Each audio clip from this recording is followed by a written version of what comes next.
Iga Ziemniewski, bonjour. Nous sommes heureux de vous accueillir pour mieux connaître votre univers artistique, mais aussi pour savoir comment vous en êtes arrivé à réaliser des œuvres qui savent allier une haute technicité, avec les céramiques notamment, et une esthétique contemporaine remarquable. Bonjour Monsieur Antolini, je vous remercie de votre accueil chaleureux dans votre Centre d'art européen. Ziemniewski, dites-nous, comment vous êtes allé vers les arts et particulièrement vers la peinture? Très simplement, cela a débuté, je pense, dans mon enfance en Pologne. Une vraie prédisposition au fond de moi-même. D'autres pouvant être faits pour la musique, les mathématiques ou la danse. De mon plus jeune âge, me sont venus les sentiments poétiques imaginaires que je retraduis à présent dans ma peinture. Vous savez, ce que l'on ressent dans l'enfance est très important. Pour nous tous, bien sûr, peut-être encore plus pour un artiste, pour sa sensibilité future, pour sa vision du monde. On ne peut pas peindre par hasard. C'est parce que l'on a en soi quelque chose à dire, à exprimer. Vous parlez de poésie. Comment cette poésie est née en vous? Comment cela s'est-il passé? Eh bien, vous savez, j'ai eu la chance d'habiter toute petite avec mes parents dans une maison avec un grand jardin, des très belles plantes, des arbres. Je vivais en symbiose avec la nature. C'est dans cet environnement heureux de mon enfance que j'ai eu la chance de pouvoir commencer à peindre de toute petite. Et c'est à partir de là, je crois, qu'en moi s'est passé un phénomène étrange en lien avec la nature, la poésie, l'imaginaire. Cela, je pense, a évolué vers la fableuse avec la monde adulte. J'ai eu la possibilité de trouver ma place en gardant ma sensibilité profonde, intacte, grâce à la peinture. Votre passage à l'acte de peindre, comment a-t-il eu lieu? Si vous pouvez nous indiquer cela, s'il vous plaît. C'est comme je vous le disais. J'étais déjà en moi et je le sens. Aussi, je me suis orientée vers les études des arts plastiques et de l'histoire de l'art parce que cela me correspondait et que j'avais déjà découvert la peinture quand j'étais enfant. Grâce à des études plus poussées à l'université, j'ai appris l'évolution des civilisations au travers des arts, leurs mythes, leur image, l'art académique. Mais je vais dire que pendant cette période d'études, j'ai toujours eu le sentiment que ce que j'apprenais était déjà inscrit au plus profond de moi-même, comme si un écho intérieur réveillait des souvenirs enfouis, des sensations de déjà vécu, de déjà vu. Après l'université de Varsovie, j'ai passé ma maîtrise, l'université en art plastique, en l'histoire de l'art, toujours en Pologne, à l'université de Lublin, pour laquelle je garde un souvenir reconnaissant. Mais je peux dire que j'ai beaucoup appris, autant par mes études d'art que par des rencontres avec des maîtres spirituels, des philosophes, des intellectuels. Ils ont fortifié l'essence de ma vie, permis d'affiner ma réflexion sur le monde, sur l'art, mais je pense aussi que mes idées, mes images intérieures, mes valeurs personnelles peut-être, ont pu leur apporter aussi une lumière, une vibration positive. Ma peinture aujourd'hui, c'est un peu le fruit de ces échanges mutuels. C'est le résultat d'une lente maturation.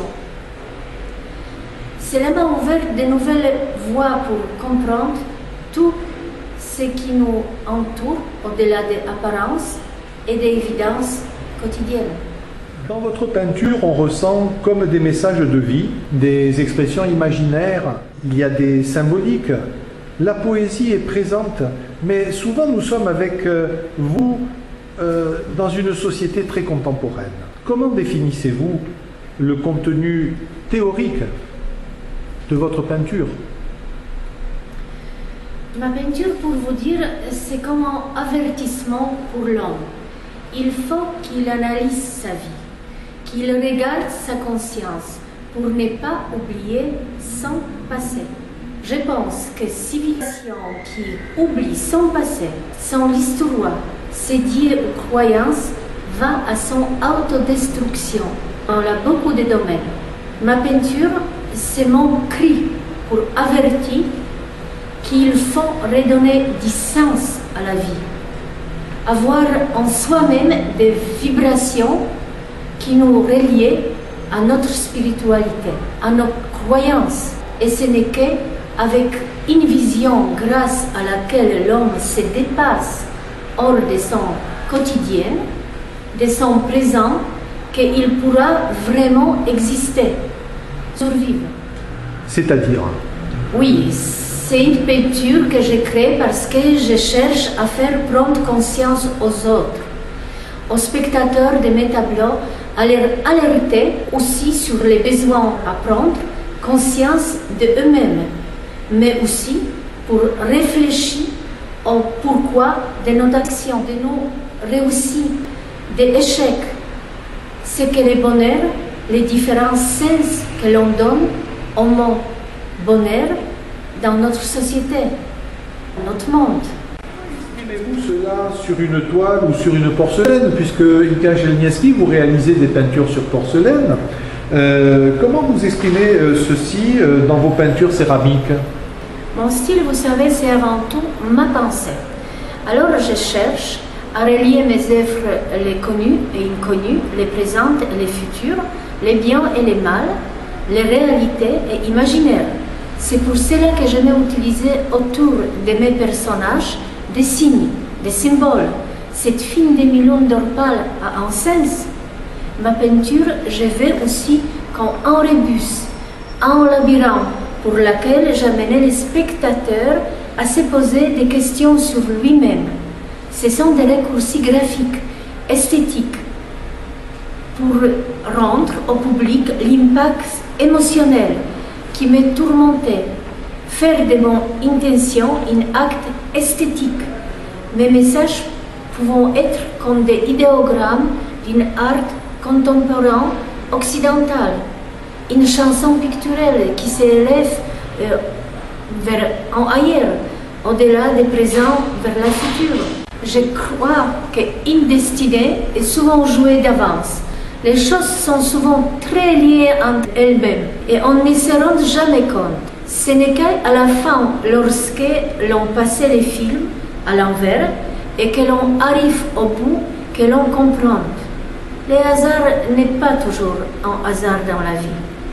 C'est un peu ce que je retrouve dans l'esprit du grand réalisateur français Claude Lelouch. Dans ma peinture, j'essayais d'exprimer que tout se tient. Tout n'est fait qu'un dans un monde qu'en définitive, personne ne comprend vraiment. Il y a des liens invisibles, des fils entrelacés dans la société où nous relions les unes aux autres.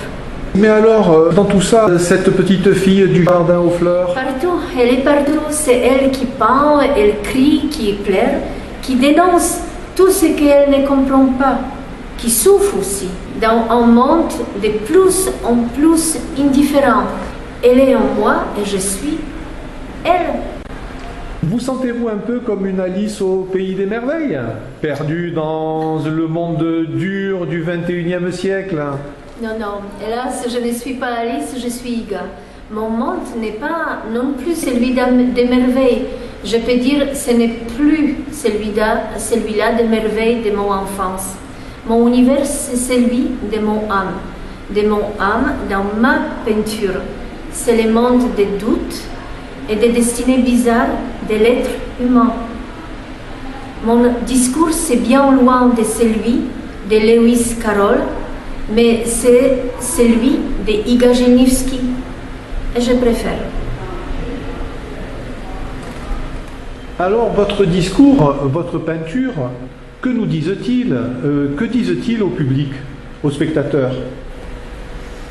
Je peins la vie, Monsieur Antolini, la réalité, certainement avec de la poésie, Mais la poésie, vous savez, exprime aussi la réalité, la souffrance.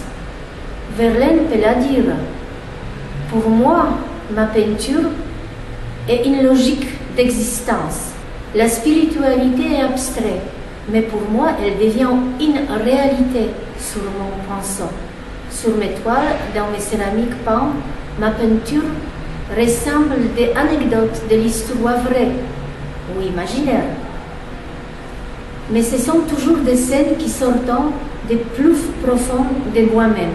Avec certaines de mes œuvres, comme la part céleste de l'obscurité, ou celui intitulé « Vous allez voir ce que vous allez voir », je vais montrer comment l'idée des contes imaginaires et les vérités pouvant se relier, fusionner. Et c'est cette fusion, cette osmose, cette synthèse qui m'intéresse.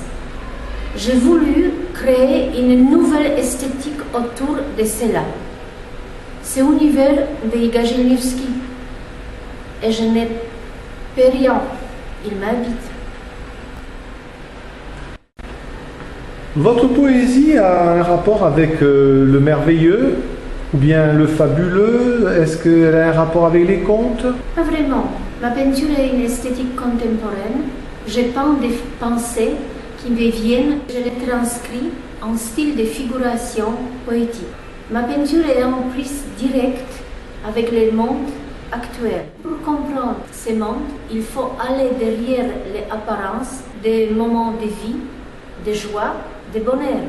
Il faut savoir prendre des reculs pour essayer d'entrevoir demain, mais aussi pour savoir, j'y reviens, qui nous sommes et où nous allons.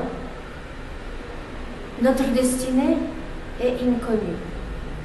Je pense qu'un conte fabuleux, merveilleux, c'est souvent l'allégorie d'une histoire qui peut être vraie. Et alors, le conte sera le moyen de faire passer le message avec un sens caché. À nous de le découvrir. Je vais prouver dans ma peinture, dans mon style, qu'on peut exprimer avec les poétiques narratifs la réalité avec une force qui va au-delà d'une version banale.